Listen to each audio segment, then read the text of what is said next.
wanted to talk about the video that I put out last week, or we put out last week, about the game changer video, talking about how the internet, how Starlink is changing super yachts. If you go through the comments of that video, it's really interesting actually to read some of the comments. I mean, there's always a mixed bag of comments in any video,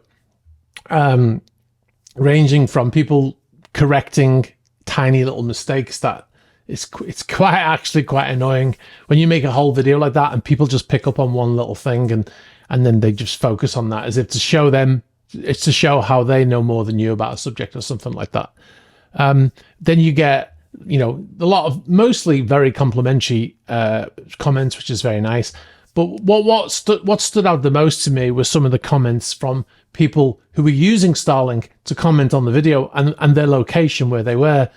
And that's a couple of things that I wanted to go on to. I'm going to read a couple of comments out in a little bit. One of the things that I wanted to talk about, one of the questions that came up in the comments that I thought I would touch on, because I didn't really touch on in that video, was about watching television. Because it's the way we watch television on yachts now, that's changed as well. Because if you've got cable TV, if you're I don't know where you live, obviously, if you're in the US, cable is predominantly the choice that people use to watch cable television, right? In the UK, it's more Sky traditionally it was through a satellite dish. People have a satellite dish on that side of the house, and they would have a box, and then would watch their cable television through that satellite system, right? But now that's changing now in the UK. I don't know about in the US. I haven't lived in the US for a long time. The way that you can watch Sky now is you can simply put an app onto your Roku or onto your Apple TV, or you can even get a Now TV box, plug that into your internet, and you can watch Sky TV, which is the monopoly of cable television. Sorry, I've got to stop doing that. Is the monopoly of cable television in the UK is Sky Television, and that's happened on yachts now as well. When I showed the B-roll of the yachts, especially there was one particular yacht I used quite a lot in that video, and it was Flying Fox, and the reason why I showed that video that yacht is because it's got so many VSAT antennas, or it's got so many antennas, satellite antennas on the yacht, that it really sort of emphasizes the point that I'm trying to make. Having said that, in that shot, most of those satellite antennas are television antennas. So if you see, I'll put the shot on screen while I talk, but if you see that shot, there's 4 giant antennas. They're 3.4 meter parabolic antennas, and right at the very top of the mast, there's a small, what looks small, that's like a 1.2 meter in diameter or across antenna. That's the VSAT antenna. That's actually the internet antennas right at the top of the mast, the one that looks tiny.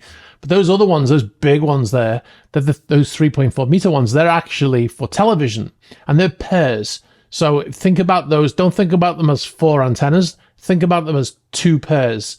And the reason why they're in pairs is because the mast is higher. If there's anything higher than the antenna on the ship, then you have to have 2, because at some point as the ship turns and the satellite's in space and the antenna's pointing up like that, and as the ship turns, if anything gets in between the antenna and the satellite, then it creates blockage and then you lose your signal, right? So we have 2, and then we have a box that programs that understands where they are in relation to the satellite, and we program in the degrees of blockage that they have, so that the box automatically switches between port and starboard antennas.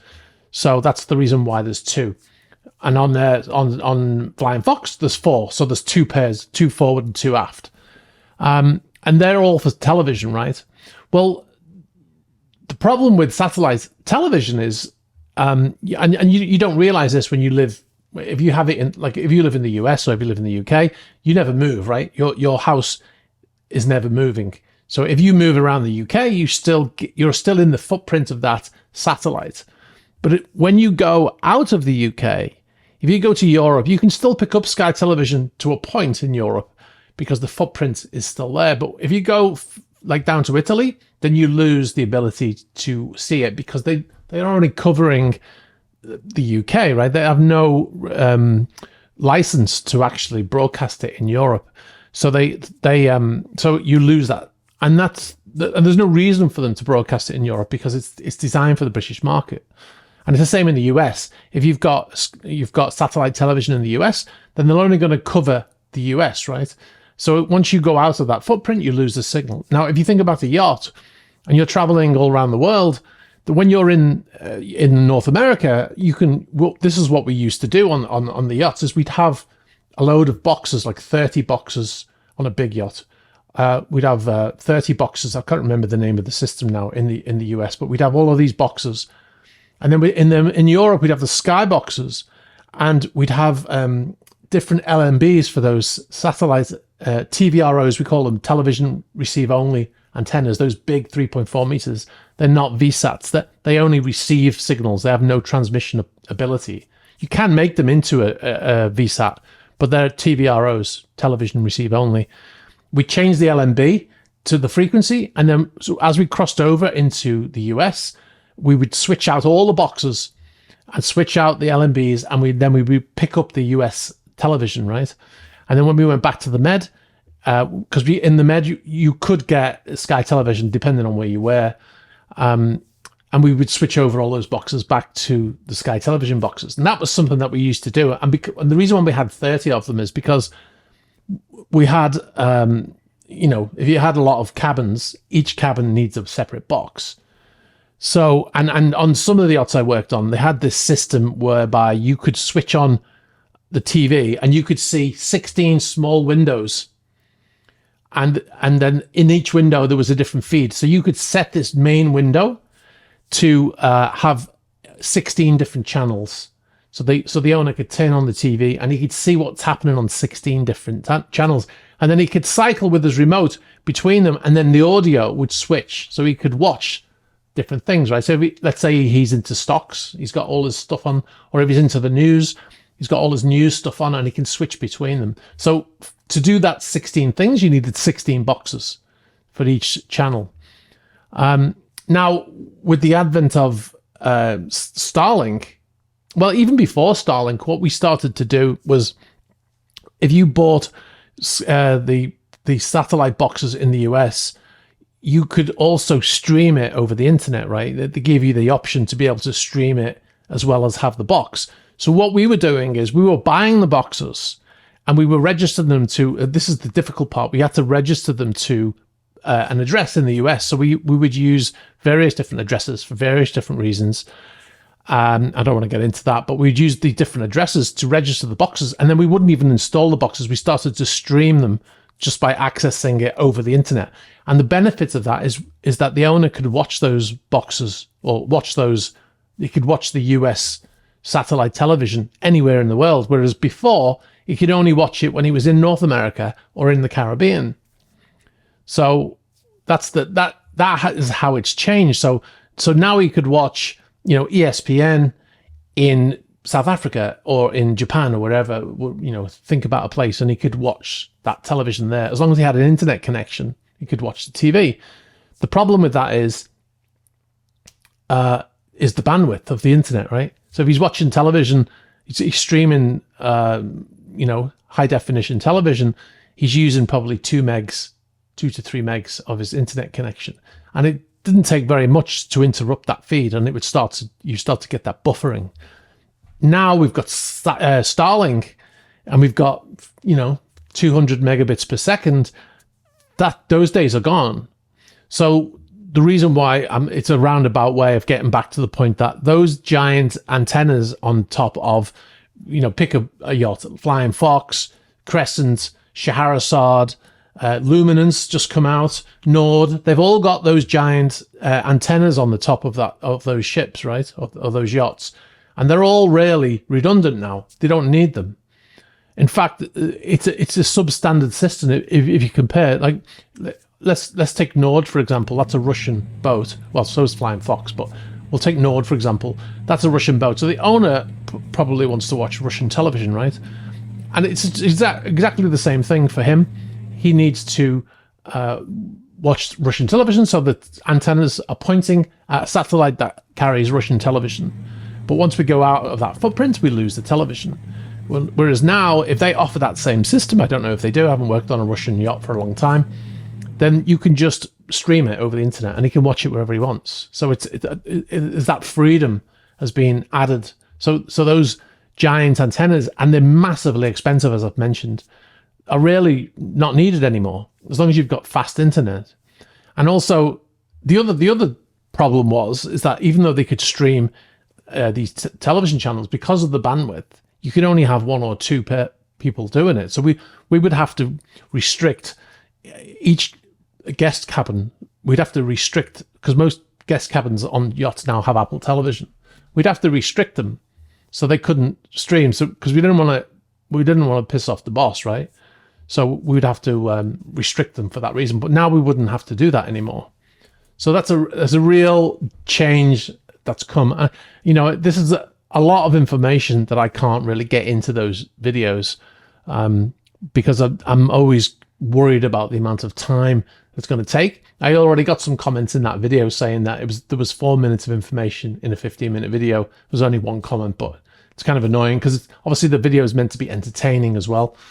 But there is an awful lot more to it than what I put in that video for that reason. I don't want to go down into the weeds of all of the technical sides of it because it will turn people off. And that video, when we try to make these videos, we always say, well, let's keep it simple so people who are not technically minded can understand.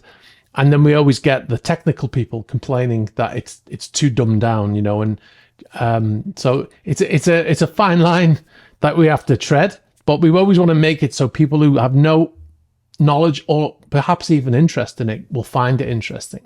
There's a great quote from Elon Musk. He says, "Be clear, not clever. Avoid nonsense words and technical jargon. It slows down communication. Don't try to sound smart. Be efficient." Another thing that came up a lot in the comments, if you look in the comments of that video, is about Elon Musk. And about, I saw one comment saying, don't give Elon Musk any more importance than he already has, or something like this. And this is to do with politics, right? I mean, he's become quite divisive in the US. If you're from the US, you'll probably know what I'm talking about. I do catch some of the US news occasionally, especially when I'm over that side of the world. And I can see that he's recently sort of changed sides, if you like. And the thing is, the point is, the reason why I brought this up is because I don't get involved in politics, on the channel. That's not what I want it to be about. I'm not a politician.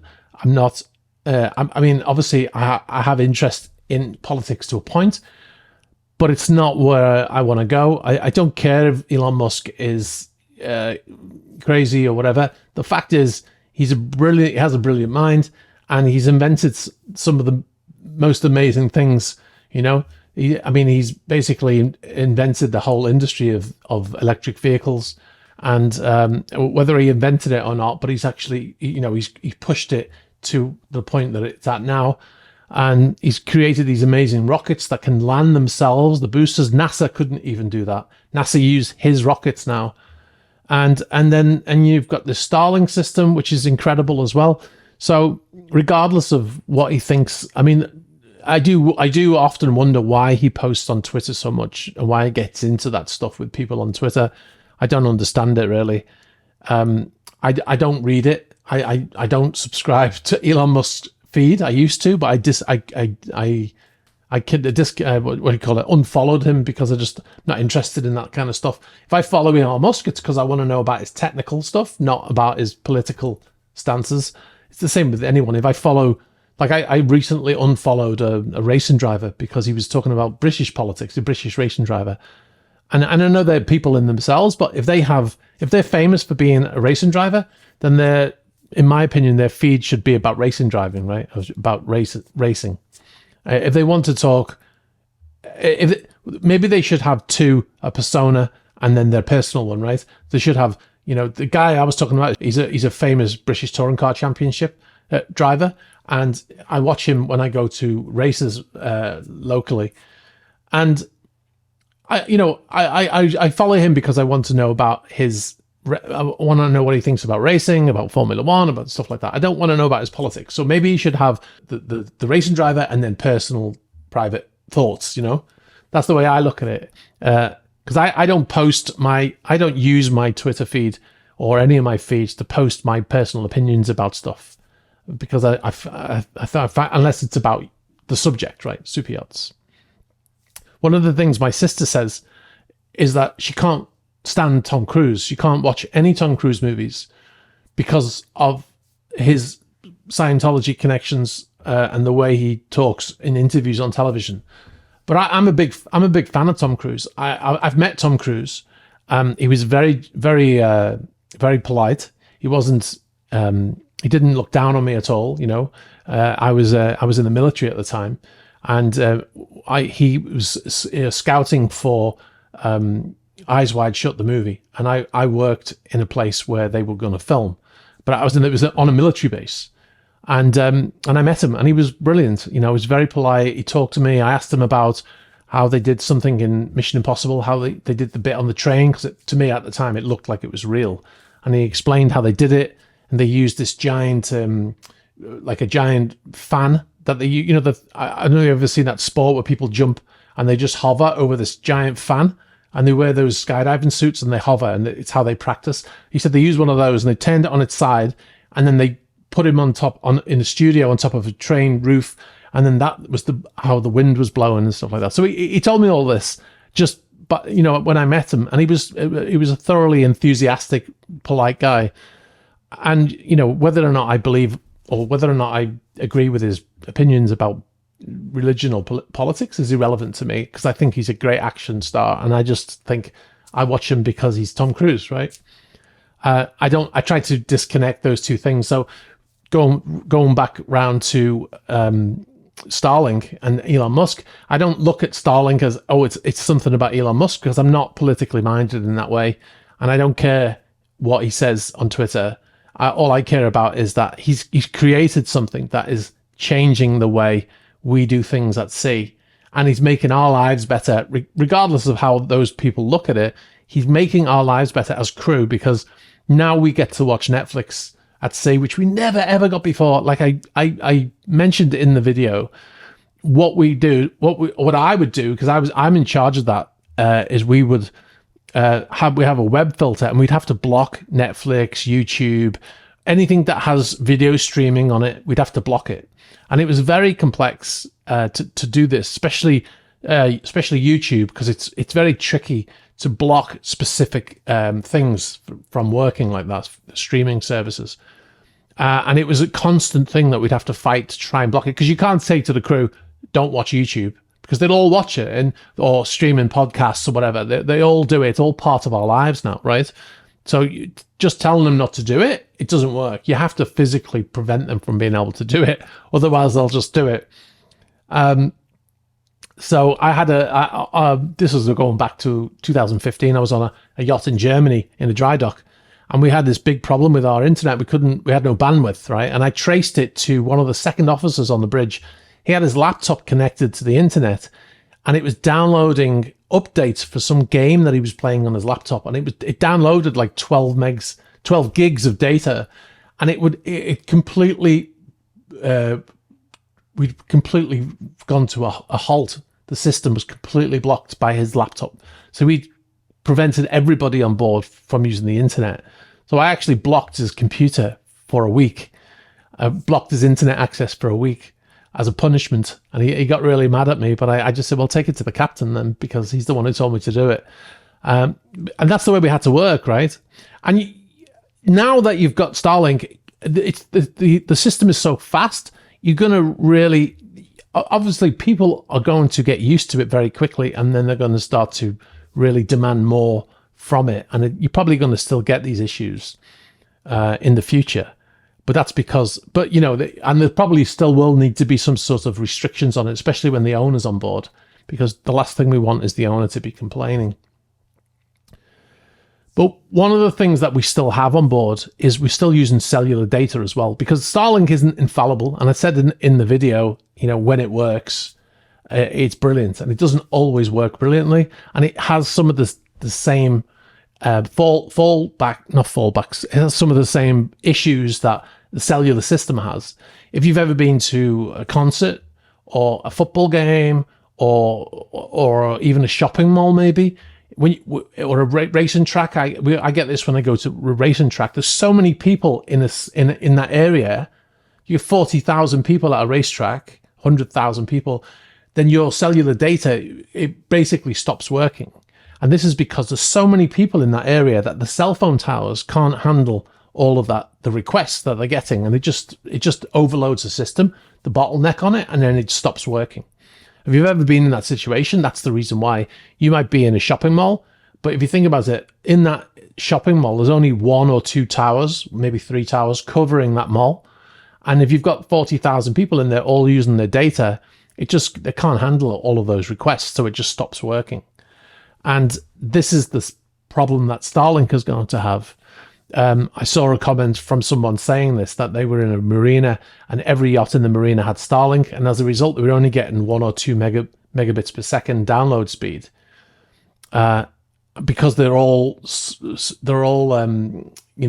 trying to use the same small area of satellites, and the satellites are struggling to supply the amount of information that those people are all requesting.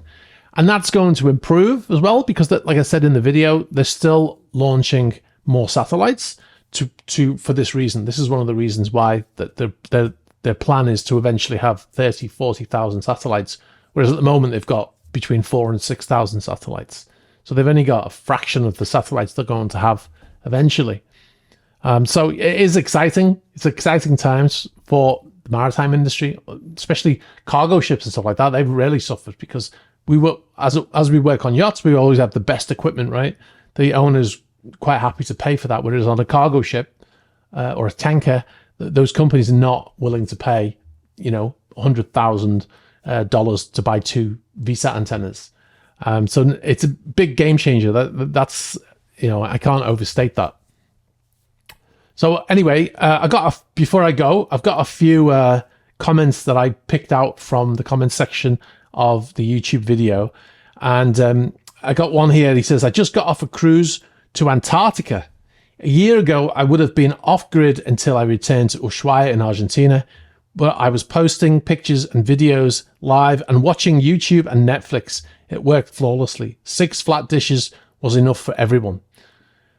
That's a brilliant comment. The first thing he said the last thing he said is the first thing I'm going to talk about. He says 6 flat dishes was enough for everyone. So they got 6 dishes on board. Now they've got 3 separate systems there, because on the maritime system, there's 2 antennas, and there's no reason for this. This is a thing that Elon Musk is selling. He's making it. You have to buy it in pairs, and then it works in pairs. There's no reason. You don't need pairs, because I know.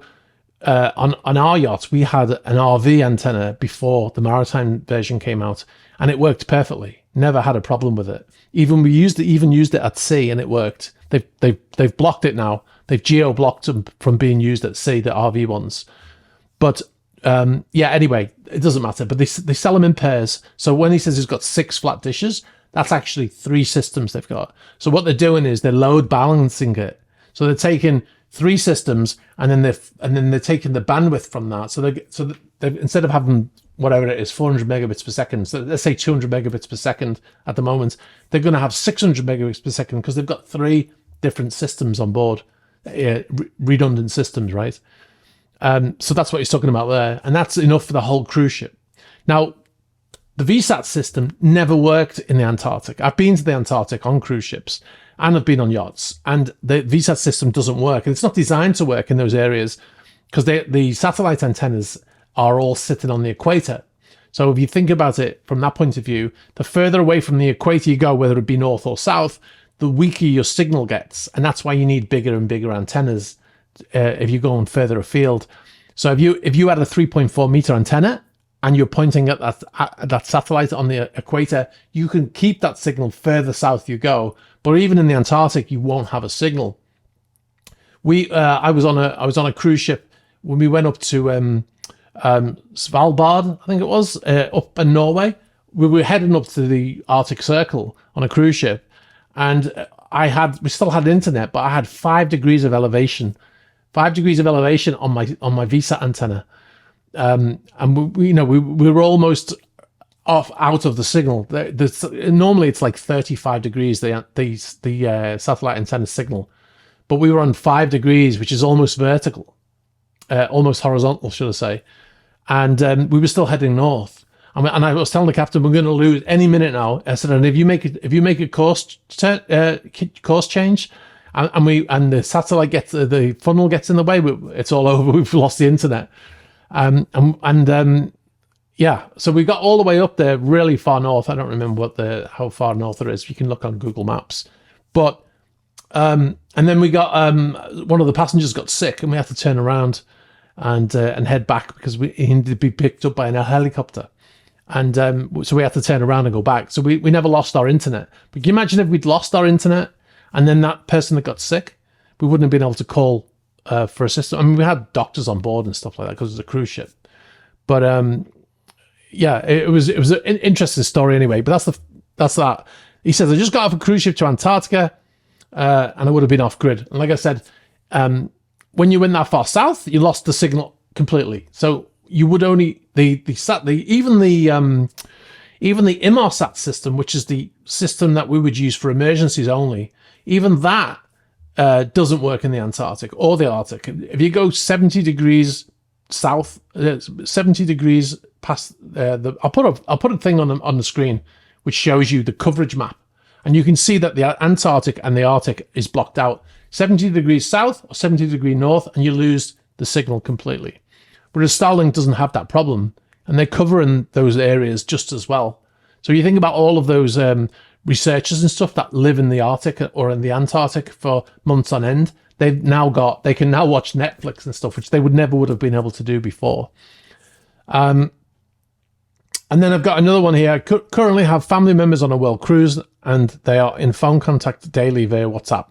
Incredible clarity. Again, the systems that we had on the cruise ships was the same VSAT systems. They had more bandwidth. They didn't have more bandwidth really, but they had enough bandwidth that you could send text messages, right, via email, text, and stuff like that. And that was as much as you could get. And now people are making phone calls and sort of WhatsApp, FaceTime, and all that kind of stuff, which is it's complete game changer. That's why I don't like the phrase game changer. I actually edited out the bit in the video where I said that I don't like it, just to shorten the video. But it is a game changer for these reasons, And then I got another comment saying, commenting from Antarctica on a ship thanks to Starlink.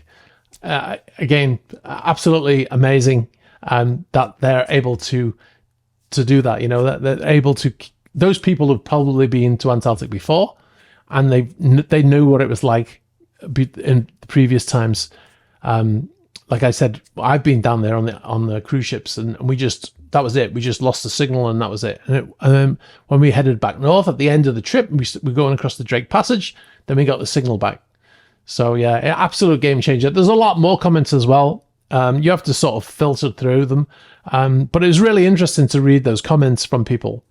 And I wanted to bring you more in-depth information about what it's like. How different it is now on yachts and on all ships because of Starlink. What a change they've made to the industry. So anyway, I'm going to wrap up here. I've gone on for 30 minutes, unbelievably. But I hope this was interesting. I haven't used an awful lot of B-roll in this because I want to try and keep it shorter for the reasons that I said, so I can make more videos like this in the future. And also, like I said, I'm thinking about the idea of making a podcast where I can ramble on like this for 30 to 40 minutes. Because one of the things my wife always says is that it's amazing, like you can come up with a subject and then you can just talk nonstop about it for 20 to 30 minutes. I can do that. So I hope you've enjoyed this video. Let me know what you think in the comments. And we'll talk about it down there. All right, guys. Thanks for watching, and I'll catch up with you soon. Bye-bye.